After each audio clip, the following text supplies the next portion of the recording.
Saudara dimulai. Berdoa selesai. Oke, pada masuk semua?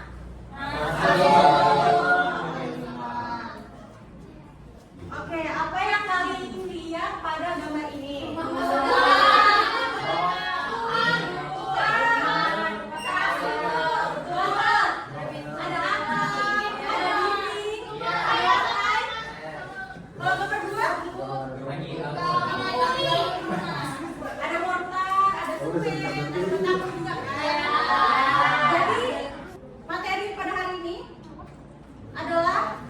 Jaringan hewan, yaitu jaringan hewan, jaringan epitel, dan jaringan ikat. Apa sih Bu hubungannya dengan gambar-gambar ini dan jaringan hewan?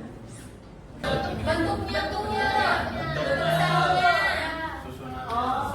betul semua ya. Oke, jadi tujuan pembelajaran hari ini Ibu ingin kalian dapat memahami dan mengidentifikasi ciri-ciri dan fungsi jaringan epitelium. Siswa dapat memahami dan mengidentifikasi macam-macam jaringan epitelium. Siswa dapat memahami dan mengidentifikasi ciri-ciri fungsi jaringan ikat, dan siswa dapat memahami dan mengidentifikasi macam-macam jaringan ikat. Jadi hubungan gambar 1 dan gambar 2 pada jaringan hewan, epitel dan jaringan ikat adalah pada gambar 1 jaringan epitel itu seperti dinding, lantai, dan atap. Ada sebuah rumah. Sama seperti dinding yang melindungi isi rumah dari luar, seperti melindungi dari panas, hujan, debu, atau membatasi ruangan di dalamnya. Jadi jaringan epitel melapisi permukaan luar tubuh seperti kulit, epidermis, dan membatasi rongga-rongga atau saluran di dalamnya organ seperti misalnya lapisan usus, alveolus, dan paru-paru. Pada gambar kedua, jaringan ikat itu seperti fondasi, rangka, semen atau mortar, dan material pengisi yang ada di bawah atau di antara dinding. Fungsi utamanya adalah mengikat atau menghubung, menyokong atau memberikan kekuatan struktural dan mengisi ruang di antara jaringan ikat. Apa sih fungsi jaringan epitel sendiri? Ada yang bisa bacakan? Tio? Baik Ibu, kalau untuk fungsi jaringan epitel pertama tuh sebagai transportasi, sebagai ekspresi, pelindung jaringan yang di bagian bawah, dan juga ekskretor sebagai penerima rangsangan dari lingkungan sekitar Ibu. Oke, betul. Tepuk tangan dulu.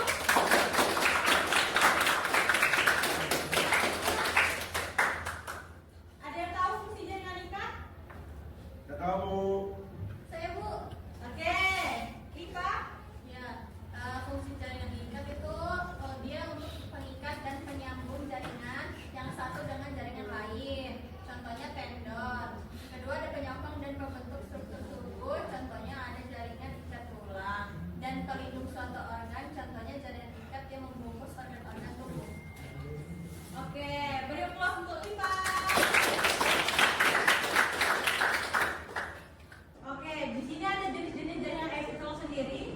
Yang pertama ada epitelium pipih, yang kedua ada epitelium kubus, yang ketiga ada epitelium silindris, yang keempat ada epitelium transisional, dan yang terakhir ada epitelium kelenjar. Selanjutnya ada macam-macam jaringan ikat. Yang pertama ada jaringan ikat sejati, jaringan ikat cair, jaringan ikat penyokong, dan jaringan ikat padat. Oke. Jadi di sini ada lembar kerja siswa. Ibu pengen kalian bagi kelompok 4 kelompok aja. Terus nanti kalian sesuai kelompoknya seperti kelompok 1 mempresentasikan jawabannya nomor 1. Oke? Bisa dibagikan kelompoknya? Silakan.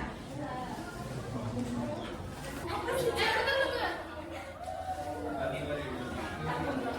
Ayo kerjakan.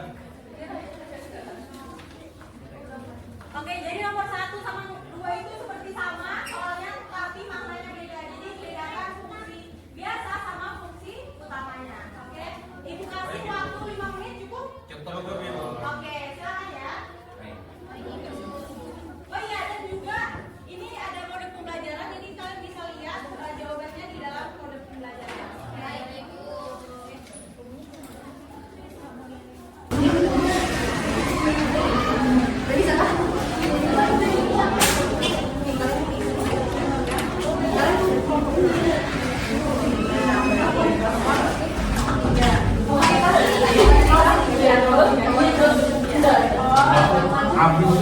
Gak usah maju di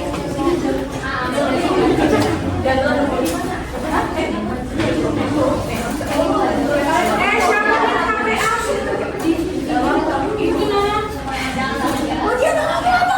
Oke, udah semuanya? Oke, kelompok 1 presentasikan jawaban kalian. Kelompok 1 akan menjelaskan fungsi utama dari jaringan-jaringan dasar penyusun organ pada hewan. Yang pertama di sini ada jaringan epitel yang berfungsi untuk melindungi, membatasi, dan melapisi permukaan tubuh serta rongga organ dari lingkungan luar. Lalu jaringan selanjutnya ini ada jaringan ikat yang dimana jaringan ikat ini berfungsi menyokong, mengikat, dan menghubungkan jaringan serta organ lain di dalam tubuh. Oke, gimana teman-teman? Benar?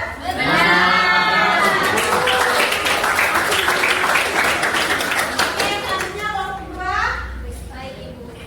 Dari kelompok 2, jelaskan 4 fungsi dari jaringan epitel yang kalian ketahui. Yang pertama itu ada transportasi, pengangkutan zat-zat antar jaringan atau rongga yang dipisahkan.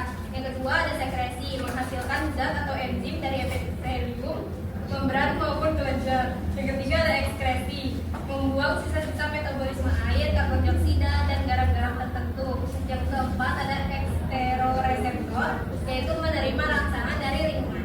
Oke, betul ya. Oke, selanjutnya kelompok 3.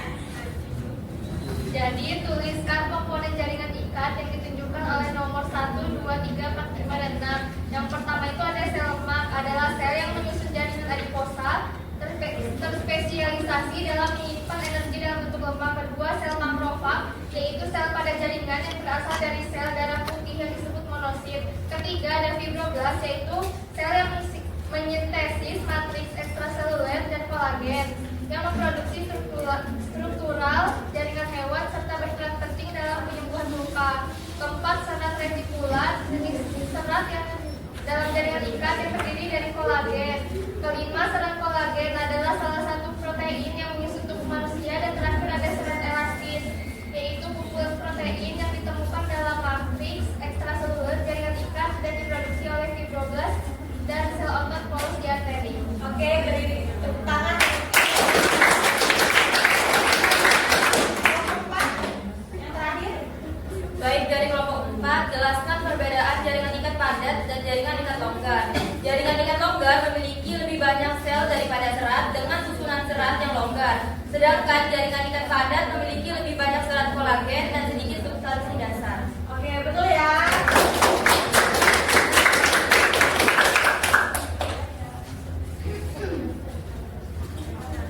Oke, udah pada betul semua ya jawabannya. Jadi kita masuk aja ke evaluasi. Tapi evaluasinya dikerjakan di rumah, mandiri. Jadi ini ada pilihan ganda, kalian pilih, terus kalian jabarkan jawabannya kenapa ya kalian pilih. Misalnya kayak nomor 1, jaringan epitelium pipis selapis terdapat pada, atau jawabannya alat. Terus kalian sebutkan, jabarkan jawabannya kenapa kalian pilih nomor huruf A. Oke? Baik Ibu. Nanti Ibu kirimkan di grup ya. Baik Ibu. Oke, Ibu mau pilih kelompok 4. Ratu bisa bacakan kesimpulan. Jadi jaringan epitel adalah lapisan pelindung yang bertindak sebagai kulit atau pembatas, melapisi permukaan luar tubuh seperti kulit dan rongga-rongga organ seperti usus dan pembuluh darah. Dicirikan oleh susunan selnya yang sangat rapat untuk fungsi perlindungan, penyerapan, dan sekresi. Sementara itu, jaringan ikat berfungsi sebagai perekat dan penyokong tubuh yang sangat berbeda karena sel-selnya tersebar dan dominan oleh matriks ekstraseluler seperti serat kolagen, cairan atau zat padat, meliputi tulang, darah, tendon, dan lemak, dengan peran utama untuk mengikat berbagai struktur, memberikan dukungan mekanis, dan mengisi ruang antar organ. Oke, betul ya.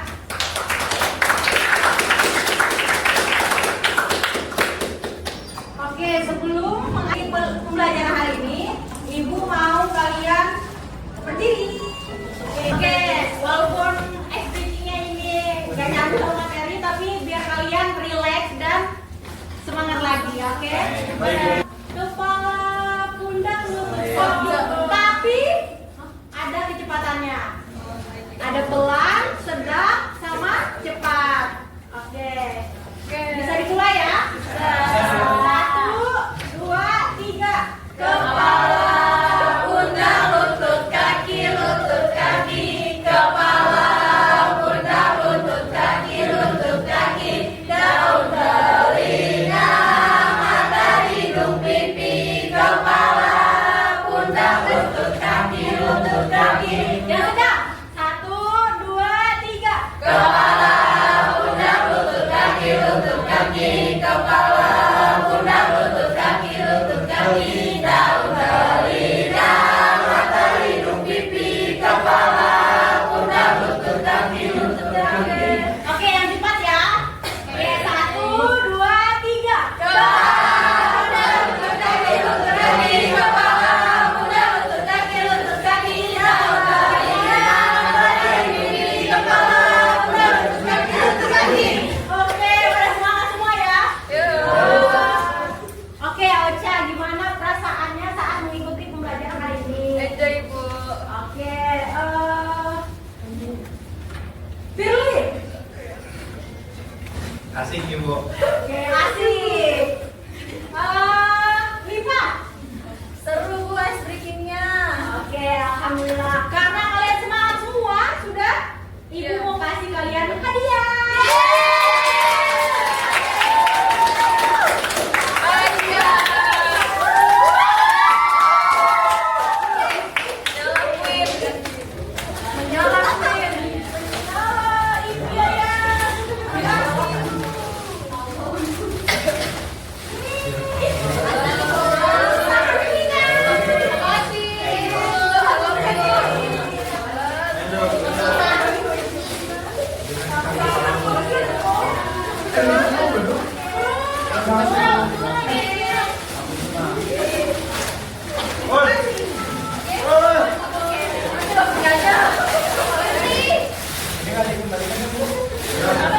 Oke, perhatian. Gimana, udah pulang semua? Kayaknya sudah di penghujung pembelajaran. Kita berdoa dulu. Bapak bisa pimpin doa.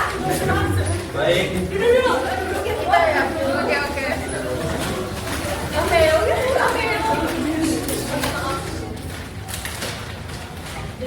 Baik, untuk mengakhiri pembelajaran pada hari ini yang akan saya